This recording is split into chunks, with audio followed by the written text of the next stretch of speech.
A single word stopped a murder. Don't eat that. When Amina, a quiet Afro-Korean maid, interrupts Chairman Kang's dinner with a warning, she has seconds to prove the soup is poisoned or die for her disrespect. But she's not just saving his life. She's walking into a deadly game of betrayal, conspiracy, and blood ties. Someone inside Kang's organization wants him dead, and Amina knows exactly who. Or does she? This is a story about hidden poisons, buried secrets, and one woman who infiltrated the Mafia for revenge, only to discover the real enemy was never who she thought. Subscribe if you love twists you won't see coming.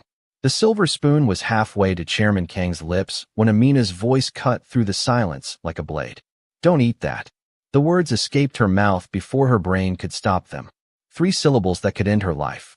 Every head in the dining room turned toward her.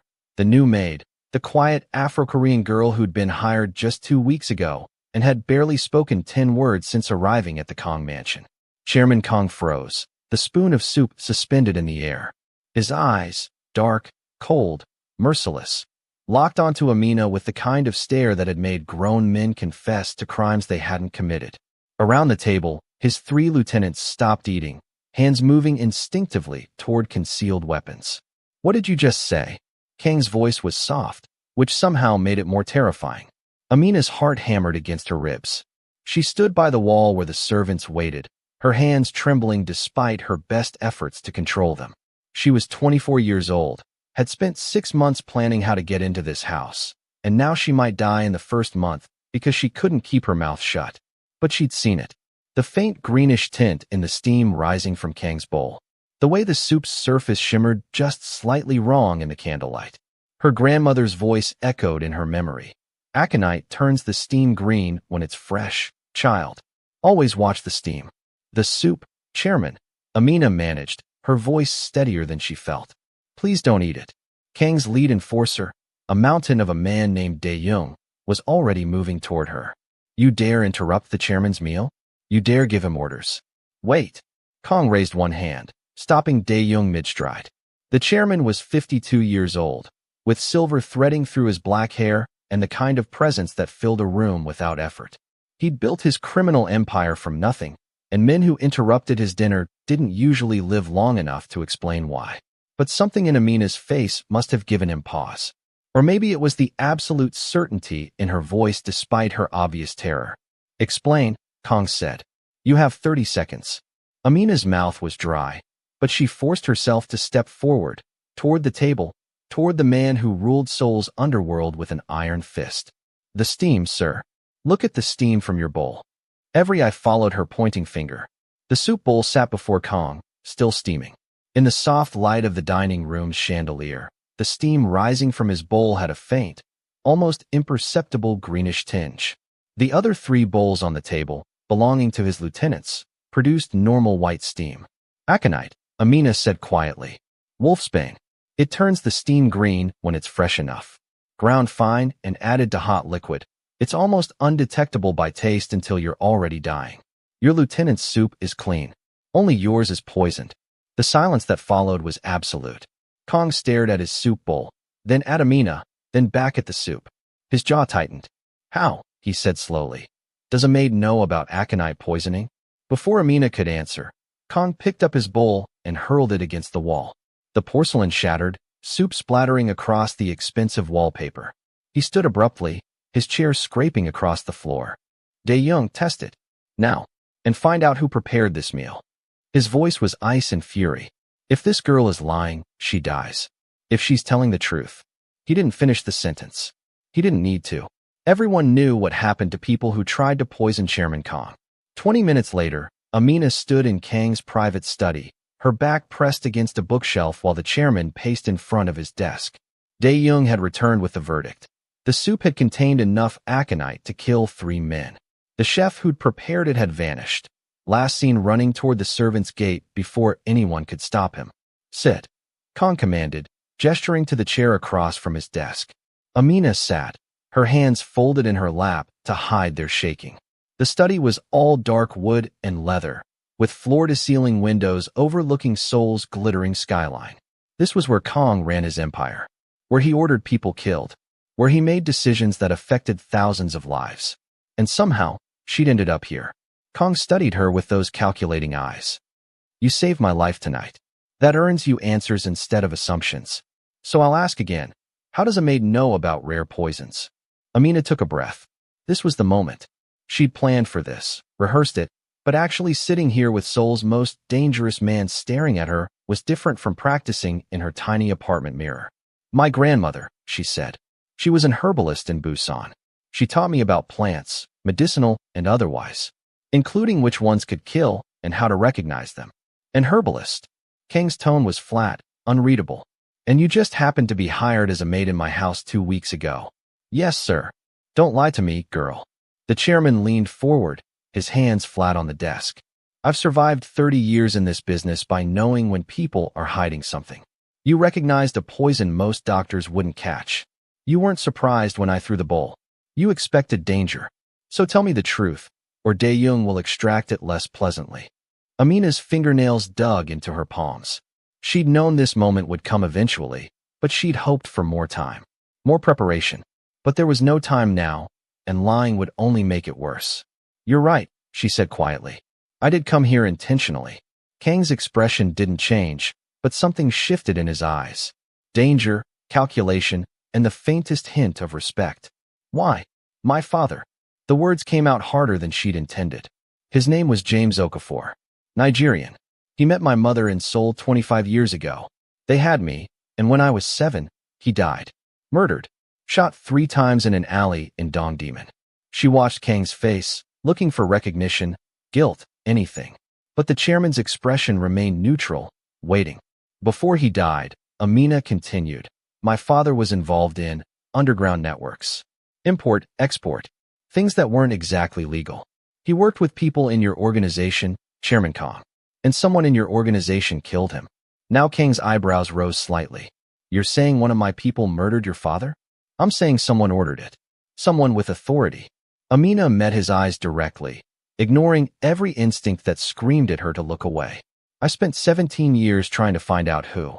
I learned my grandmother's trade because I thought maybe someday I'd need to know about poisons. I got this job because I thought if I could get close enough, I could find answers.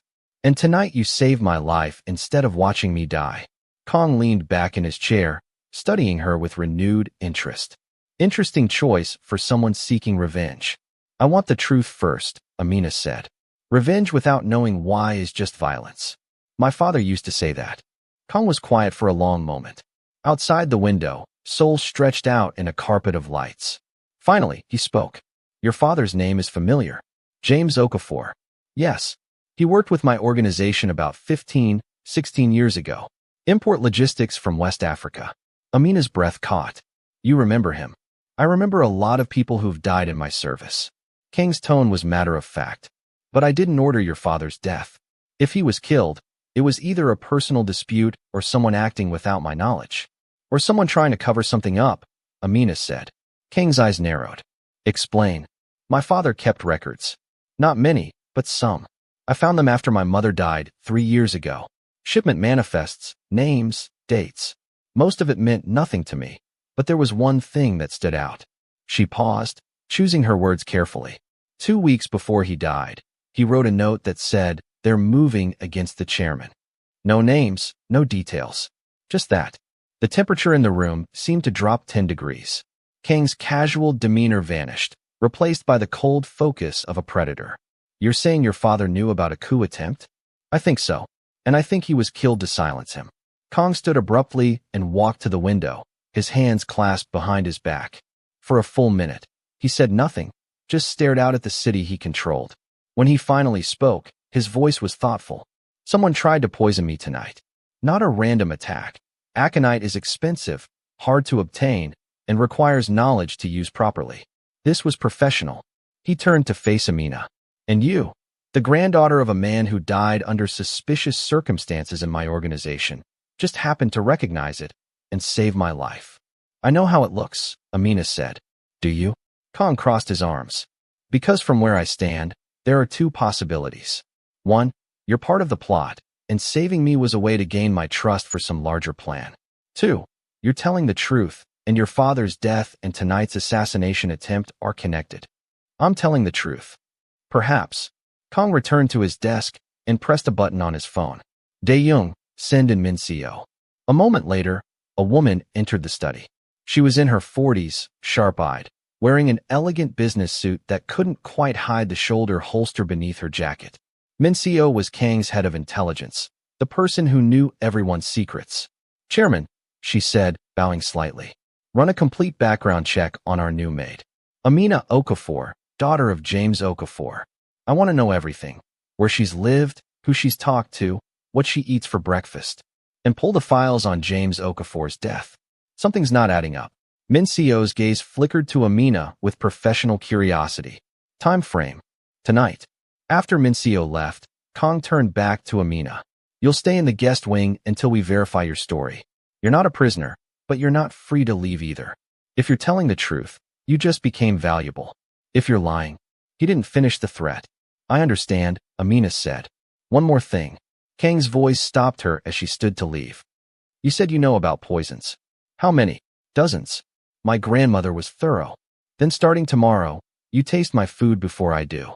Every meal, every drink, every dish. If someone's trying to poison me, you're my best defense until I find out who. Amina felt her stomach drop. Being a food taster for a mafia boss was essentially a death sentence deferred. But she nodded. Yes, Chairman. Good. And Amina? Kang's expression was unreadable. I hope for both our sakes that you're telling the truth. Because if you're not, learning about poisons won't save you from what I'll do. The guest wing of the Kang mansion was nicer than any place Amina had ever lived. A bedroom twice the size of her old apartment, a private bathroom with marble floors, and a view of the garden that probably cost more to maintain than her yearly salary. But she couldn't enjoy any of it. She was too busy trying not to panic. She'd expected to spend months quietly investigating, asking careful questions, slowly piecing together what happened to her father. Instead, she'd exposed herself on day one and was now trapped in the heart of the organization she'd been trying to infiltrate. Brilliant plan, Amina, she thought bitterly. A knock at the door made her jump. Come in. Dae-young entered, his massive frame filling the doorway. Up close, he was even more intimidating. Over 6 feet tall, with scars on his knuckles and a face that had seen more fights than most people saw in a lifetime. The chairman wants you in his office, Dae-young said. His voice was surprisingly soft for someone so physically imposing. Min Seo's back. Amina followed him through the mansion's corridors, her mind racing. Had they found something? Proof she was lying? Evidence she was part of the plot? Her hands felt clammy despite the air conditioning. Back in the study, Min Seo was spreading documents across Kang's desk while the chairman reviewed them with intense focus. Both looked up when Amina entered. Interesting, Kang said, gesturing for her to approach. Your background is exactly what you claimed. Daughter of James Okafor and Park Ji-hai. Grew up in Busan after your father's death. Raised by your grandmother until she died 3 years ago. You moved to Seoul, worked 3 different cleaning jobs, and applied to my household staff 6 months ago. I told you the truth, Amina said. About that, yes. Min Seo's voice was crisp, professional. But you left out some interesting details. Like the fact that you've been taking night classes in business administration. Or that you speak 4 languages. Or that you've been asking questions about Chairman Kang's organization at various establishments around the city. Amina's heart sank. Of course they'd found that. She'd tried to be careful, but careful wasn't the same as invisible. I was looking for information, she admitted. About what happened to my father. And what did you find? Kang asked. Nothing useful. Just rumors, dead ends, people who were too scared to talk. Smart people, Dae-young muttered from his position by the door. Min Seo pulled out another document. Your father's death. The official police report says robbery gone wrong. But I pulled our internal records. She glanced at Kang, who nodded permission to continue. James Okafor was working on a shipment from Lagos when he died. High-value electronics, officially. But there were rumors the shipment contained something else. Something worth killing over. What? Amina demanded. We don't know. The shipment never arrived. The ship sank in a storm off the coast of Taiwan, or so the insurance report claimed. Your father died 2 weeks before the ship was supposed to dock. Kang tapped his fingers on the desk. And tonight, someone tries to poison me. After 15 years of stability, suddenly we have an assassination attempt. He looked at Amina. You see the problem. Someone's been planning this for a long time, Amina said slowly. And my father found out about it before he died. Possibly. Kang stood and walked to a wall safe hidden behind a painting. He entered a code and pulled out a leather-bound ledger. This is a record of every major operation my organization has run for the past 20 years, including the shipment your father was working on. He flipped through pages, found what he was looking for, and read silently for a moment. Then he looked up, and for the first time since Amina had met him, Chairman Kang looked unsettled. The shipment was authorized by my brother, he said quietly. Your brother? Amina knew Kang had a younger brother, Min Jae, who ran operations in Busan, but she'd never found any connection between him and her father's death. Min Jae handled southern operations back then. He was ambitious, hungry to prove himself. The Lagos shipment was his project. Kang's jaw tightened.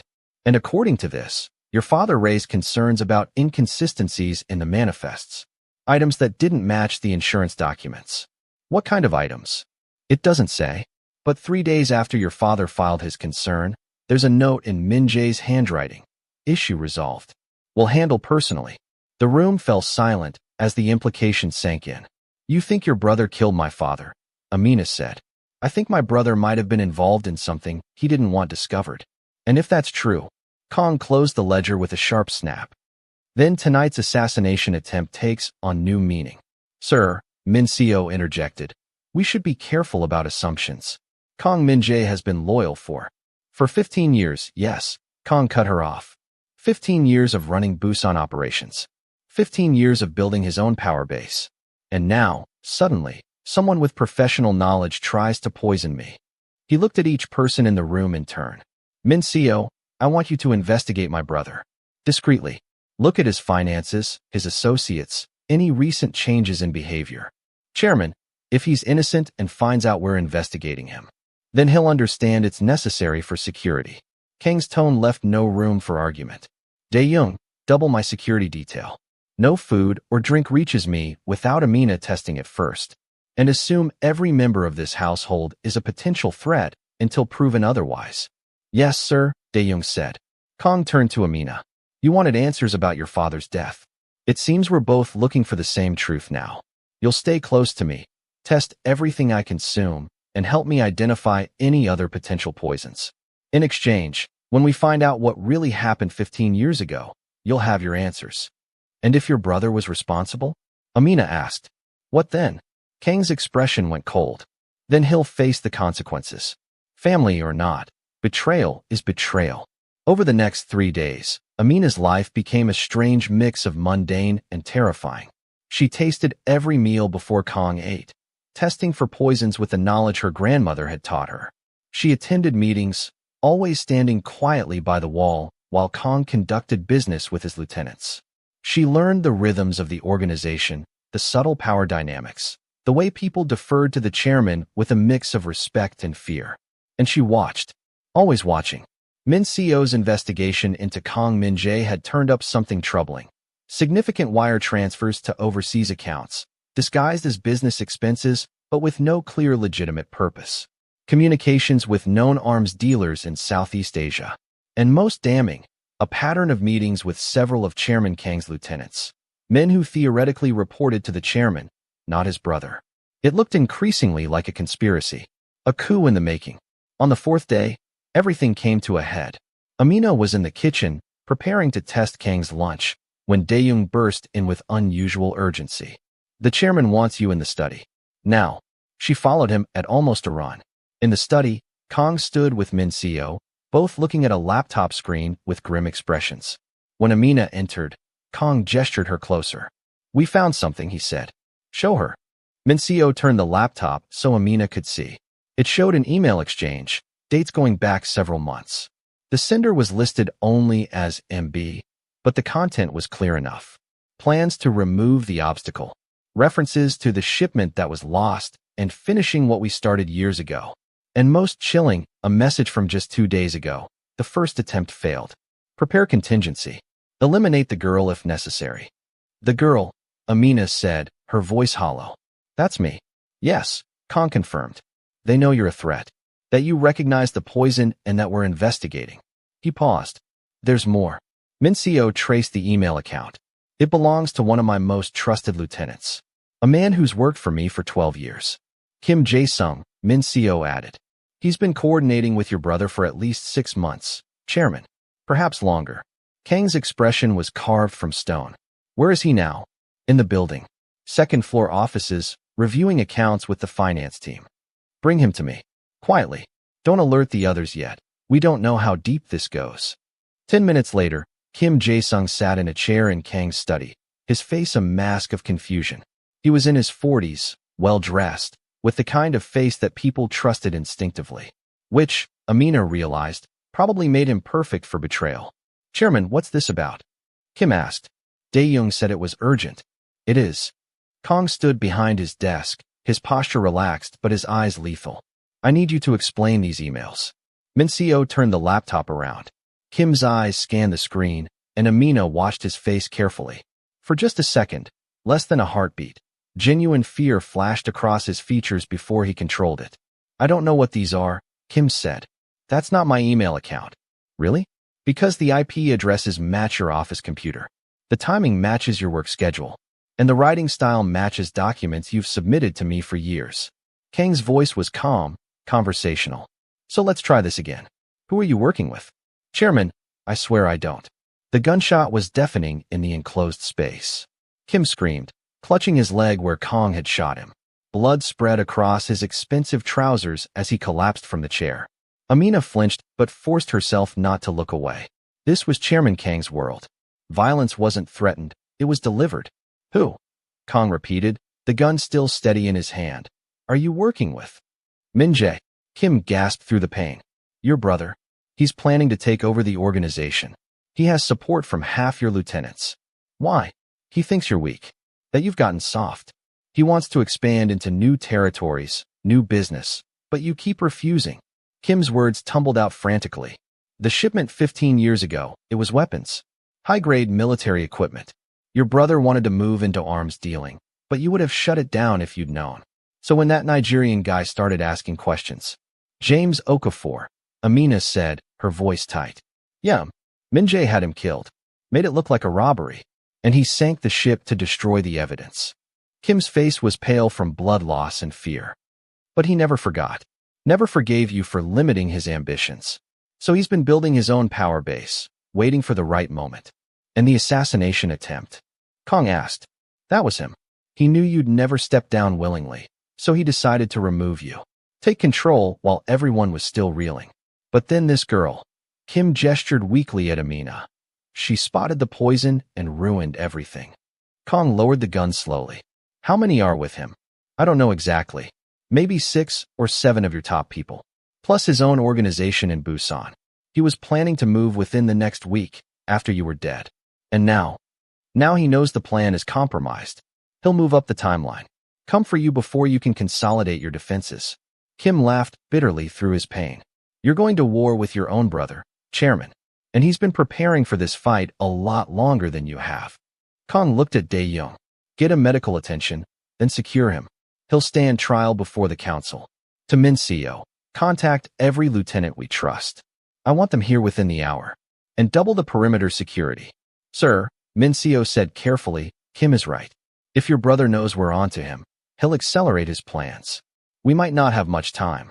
Then we don't waste it. Kang finally looked at Amina. You wanted to know who killed your father. Now you know. The question is, what are you going to do about it? Amina's hands were shaking. 15 years. 15 years of questions, of grief, of wondering why someone would kill her gentle father who'd just been trying to do his job. And the answer was greed. Ambition. A mafia prince who couldn't stand being told no. What do you want me to do? She asked. I want you to help me stop my brother before he tears this organization apart and kills everyone who might oppose him, including you. Kang's expression was hard. You've proven you're observant, smart, and brave enough to speak up when it matters. I can use that, but understand what you'd be agreeing to. This isn't just about your father anymore. This is war. Your brother killed my father, Amina said slowly. And now he wants to kill you. And me. And anyone else who gets in his way. Yes. Then I'm already in this war. The only question is whether I'm fighting alone or with allies. Kang studied her for a long moment, then nodded. Min Seo, bring her up to speed on everything we know. Dae-young, with me. We have preparations to make. As the chairman left the study, Amina felt the weight of what she'd just agreed to settle on her shoulders.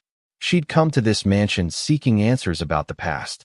Now she was committed to a fight for the future. And somewhere in Busan, Kang Min-jae was preparing to finish what he'd started 15 years ago. The next 48 hours were a blur of preparation. Chairman Kang called in every loyal lieutenant, every trusted enforcer, everyone who'd stood with him through the years. The mansion became a fortress, with armed guards at every entrance and surveillance on every approach. Min-seo briefed Amina on the organization structure, the key players, the resources both sides could draw on. It was a crash course in criminal empire management, and Amina absorbed it with the same focus she'd once applied to learning about poisons from her grandmother. Your brother has maybe 40 men he can fully trust, Min-seo explained, pointing to an organizational chart spread across the conference table. Plus another 100 or so who are loyal to Busan operations first and might follow him. The chairman has about 60 here in Seoul, maybe another 50 scattered across the country. So we're outnumbered, Amina said. On paper. But not everyone will choose sides immediately. Some will wait to see who's winning before they commit. And some, Min-seo paused, might prefer to remain neutral and let the brothers destroy each other. That's not exactly encouraging. It's realistic. Dae-young had joined them, his massive arms crossed over his chest. In this business, loyalty is expensive and temporary. The chairman knows that. It's why he's been preparing leverage. Leverage, financial records, evidence of crimes, compromising information on every major player. Dae-young's smile was cold. The chairman didn't stay in power for 30 years by being nice. He stayed in power by being necessary and dangerous in equal measure. That night, Amina couldn't sleep. She stood at the window of her room, looking out at Seoul's lights, thinking about her father. He'd been trying to do the right thing, reporting inconsistencies, asking questions, following the rules even in an organization that operated outside them. And it had gotten him killed. A knock at her door interrupted her thoughts. Come in. Chairman Kang entered, and Amina was struck by how exhausted he looked. The carefully maintained facade of power had slipped, revealing a man facing the betrayal of his own brother. Can't sleep either, he asked. No, sir. Kang walked to the window and stood beside her, looking out at the same view. For a while, neither of them spoke. I knew you know, Kang said finally. Not about your father specifically, but about my brother's ambitions. I told myself I was giving him space to grow, to prove himself. That his ruthlessness was just the hunger of youth, and he'd mellow with time. He laughed bitterly. I was a fool. He's your brother, Amina said. You wanted to believe the best of him.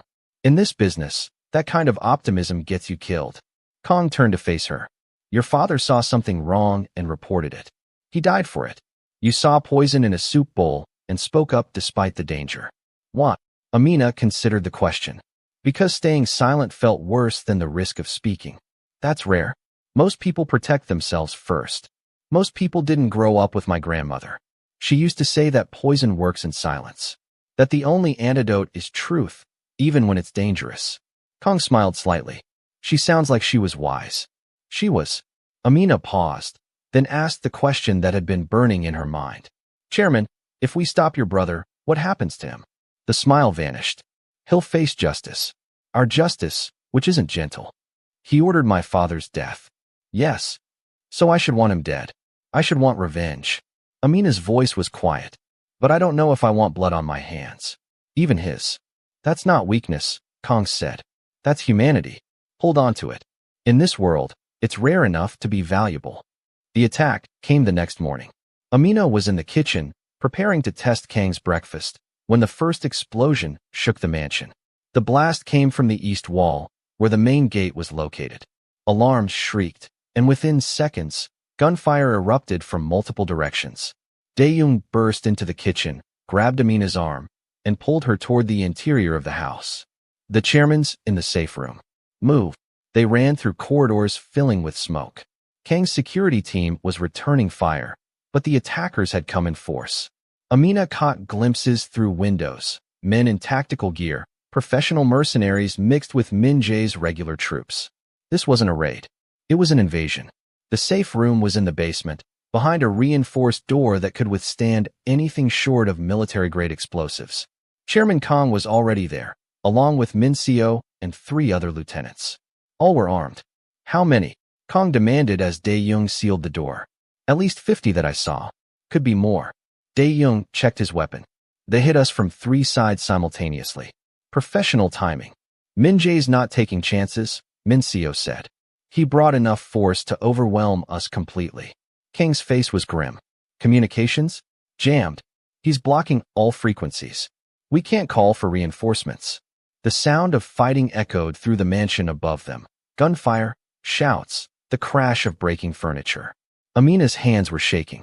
This was beyond anything she'd imagined when she'd taken the job as a maid. Chairman, one of the lieutenants said, we have maybe 20 men left fighting up there. We're outnumbered 3-1. If we stay here, they'll eventually break through or force us out. Suggestions? Kang asked. The tunnels, Dae-young said. There are escape routes built into the foundation. We can get you out, regroup somewhere safe. And let my brother take the mansion? Let him claim victory. Kang's jaw tightened. No, we end this here. Sir, that's suicide. It's survival. Kang turned to Min Seo. The evidence you've compiled on Min Jae, the financial records, the communications, all of it. Where is it? Digital backup, secured cloud server. What? Because if we die here, that evidence needs to reach the council. Let them know what my brother really is. Make sure he can't consolidate power even if he wins today. Min Seo nodded, already working on her encrypted tablet. Sending it now to 3 council members who aren't compromised. An explosion much closer shook dust from the ceiling. They were running out of time. Amina, Kang said, and she looked up in surprise. The escape tunnels lead to an exit 3 blocks from here. Dae-young will take you through. Get out, disappear, and stay alive. You didn't sign up for this level of violence. No, Amina said. That wasn't a request. And I'm not leaving. Amina surprised herself with the firmness in her voice. You said I was observant and smart. Use that. I've been watching your brother's patterns through the surveillance footage Min Seo showed me. I know how he thinks. What good does that do us trapped in a basement? He's not trying to kill you with overwhelming force. He's trying to force you into the tunnels. Amina's mind was racing, pieces clicking together. Think about it. He hits us with massive force from multiple sides. You have to evacuate. But the tunnels would be the perfect place for an ambush. Confined space. No room to maneuver, nowhere to run. The room went silent as everyone processed this. She's right, Min Seo said slowly. It's exactly the kind of tactical thinking Min Jae favors. He's forcing our hand, making us think we're escaping when we're actually walking into a trap. Kang looked at Amina with new respect. So what do you suggest? We don't do what he expects. We go up, not out. Up. Dae-young looked at her like she was insane. Into the fight. Into confusion, Amina corrected. His forces are spread out trying to control the mansion. They're expecting you to either surrender or flee. They're not expecting you to counterattack from a position they think they've already secured. Kang was quiet for a moment, considering. Then he smiled, a sharp, dangerous expression. The roof access from the 3rd floor. We could come up behind their command position. It's insane, one of the lieutenants said. It's unexpected, Kang corrected, which in this situation is the same as brilliant. He looked at each person in the room. Min Seo stays here to coordinate the evidence transfer. Everyone else, with me. We're going hunting. They moved through the mansion like ghosts, using service corridors and hidden passages that the attackers hadn't discovered. Amina stayed close to Kang, her heart pounding so hard she was sure everyone could hear it. She'd never held a gun before, but Dae-young had pressed a small pistol into her hands with quick instructions. Point. Click. Pray you don't need to use it. The sounds of fighting were clearer now. Kang's remaining forces were making the attackers work for every inch of the mansion. Good men and women were dying to buy time, and Amina felt the weight of that sacrifice. They reached the 3rd floor through a back stairwell. Through the walls, they could hear voices. Min Jae's troops coordinating their assault. Kang signaled for silence and carefully opened a door that led to what had been a guest bedroom. The room was empty, but through the window, Amina could see what they'd been hoping for, Min Jae's command position. Her brother had set up on the roof of the adjacent building, directing his forces with hand signals and radio communication. He was surrounded by maybe 8 guards, feeling secure in his elevated position. There, Kang breathed. That's our target. Getting to the adjacent building required crossing an exposed section of roof. Dangerous, potentially suicidal, but possible. Kang's remaining men prepared to move, but Chairman Kang held up a hand. Wait, we need a distraction. I can provide one, Amina said before she could stop herself. Everyone turned to look at her. How? Kang asked. Amina thought about her grandmother, about the years spent learning which plants could heal and which could harm, about the knowledge that had saved Kang's life once already. The ventilation system. If I can access it, I can create smoke. Lots of smoke. Harmless, but terrifying. It'll look like fire, cause panic, force them to reposition. You'd be exposed going to the ventilation controls, Dae-young said. Less exposed than everyone crossing that roof in daylight. Kang studied her, those calculating eyes weighing risk against reward. Can you do it without getting killed? I can try. That's not the same as yes. In this situation, it's the best answer you'll get. Kang's lips quirked in something that might have been a smile. You're learning. All right. Dae-young, go with her. The rest of us prepare to move on my signal. The ventilation controls were 2 floors down, in a mechanical room that should have been empty but wasn't.